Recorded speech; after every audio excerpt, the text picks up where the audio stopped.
Okay. So, VMR లాజిక్స్‌కి వచ్చేసరికి ఇన్ని unique points ఉన్నాయి. బట్ స్టిల్ వేరే అకాడమీతో పోలిస్తే వీఎంఆర్ వన్ వర్డ్‌లో చెప్పాలంటే ఏం చెప్తారు?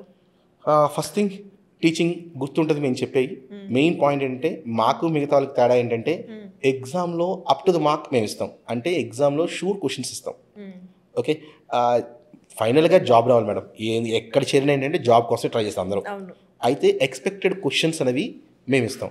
ఇప్పుడు ఎగ్జామ్లో ఎలాంటి క్వశ్చన్లు అడుగుతారు అనేవి ఎందుకంటే 25 నుంచి ఈ ఫీల్డ్లో ఉన్నాను. ప్రతిసారి చూస్తూ ఉంటాను వాడు లెవెల్ ఎలా పెంచుతారని. సపోజ్ లాస్ట్ టైం లెవెల్ చూస్తాం. ఈ టైం ఏం చేస్తామంటే ఓకే లాస్ట్ టైం ఈ లెవెల్ ఇచ్చిందండి, ఈసారి లెవెల్ పెంచినా కూడా మీకు జాబ్ రావాలి అనేది ఆలోచించుకొని ఆ లెవెల్లో తీసేస్తాం. అది తేడా. బట్ మిగతా వాళ్ళు బయట ఏం చేస్తారంటే ఓకే లాస్ట్ టైం ఇక్కడ దాకా ఇచ్చారుగా అవన్నీ చెప్పుకుంటూ ఉంటాడు. మేము అది కాదు చెప్పేది. నెక్స్ట్ అడ్వాన్స్కి వెళ్ళిపోయి ఆ అడ్వాన్స్లో కూడా లేపించేస్తాం ముందే. పిల్లోడికి ఎంత హార్డ్ వచ్చినా ఫైనల్గా జాబ్ రావాలి, అది టార్గెట్. సో ఇక్కడ జాబ్ కాదు, మాది ఏంటంటే ర్యాంక్ రావాలని చూస్తాం. మేము ర్యాంక్ కోసం ట్రై చేస్తాం. ఒక ఎగ్జాంపుల్ మేడం, ఇప్పుడు ఎస్ఐ ఎగ్జామ్ తీసుకున్నాం 6 లక్షల మంది రాస్తున్నారు. 6 లక్షలు కానిస్టేబుల్ అయితే 10 లక్షల మంది రాస్తున్నారు ఎగ్జామ్. ఉన్న పోస్టులు ఎన్ని? 500 పోస్టులు ఎస్ఐ. మరి ఇంతమందికి 500 మందికి జాబ్ రావాలంటే 500 మందికి వచ్చేది మొత్తం 6 లక్షలు రాస్తే. అయితే మేమేం చేస్తామంటే ఇక్కడ ర్యాంకర్స్ కోసం ట్రై చేస్తాం. ర్యాంక్ కోసం ట్రై చేయాలని చెప్తాం, జాబ్ కోసం కాదు. మీకు 6 లక్షల మంది రాస్తుంటే మీకు పోటీ ఎంతమంది మీరు అనుకుంటారు? ఆబ్వియస్లీ 5,99,000 అంతమంది ఉంటారు. నో మనకి పోటీ మేమేం చెప్తామంటే మీకు పోటీ ఎంతమంది అంటే ఓన్లీ 1000 మంది మాత్రమే.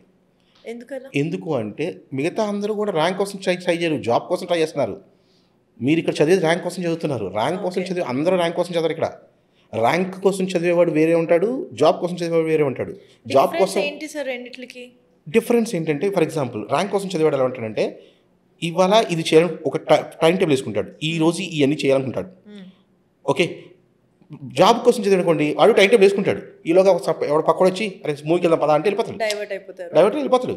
కానీ ర్యాంక్ కోసం చదివాడు ఏదైతే షెడ్యూల్ వేసుకుంటాడో ఆ షెడ్యూల్ని యాజ్ ఇట్ ఈజ్ ఫాలో అవుతాడు. సపోజ్ ఒక క్వశ్చన్ రాలేదు, ఇంకా ఆ డే అంతా వాడు ఆ క్వశ్చన్ కోసం ట్రై చేస్తూ ఉంటాడు. ఎంతైనా సరే ఆ క్వశ్చన్ కోసం ట్రై చేస్తూ ఉంటాడు. జనరల్గా మేడం ఇప్పుడు ముసలోళ్ళు ఉంటారు మనకి ఊళ్ళో. ముసలోళ్ళు ఏం చేస్తారంటే వాళ్ళు ఏమనుకుంటారంటే మా మనవరాలు పెళ్ళి అయ్యేంత వరకు నేను బతకాలి అనుకుంటారు ముసలోళ్ళు. ఆ పెళ్ళి అయ్యేంత వరకు ముసలోళ్ళు వాళ్ళు ఉంటారు, బతికే ఉంటారు ఊళ్ళో. ఆ పెళ్ళి అయిన తర్వాత ఒక నెలకో పోతారు.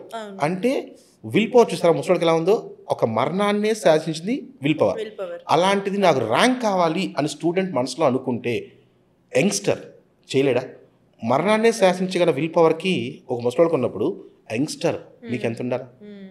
డెఫినెట్గా మైండ్లో నీకు రావాలి ఫస్ట్ ఆఫ్ ఆల్ ఏంటంటే నేను ఈ ఇయర్ ర్యాంక్ కొడతాను అని మీకు వచ్చింది అంటే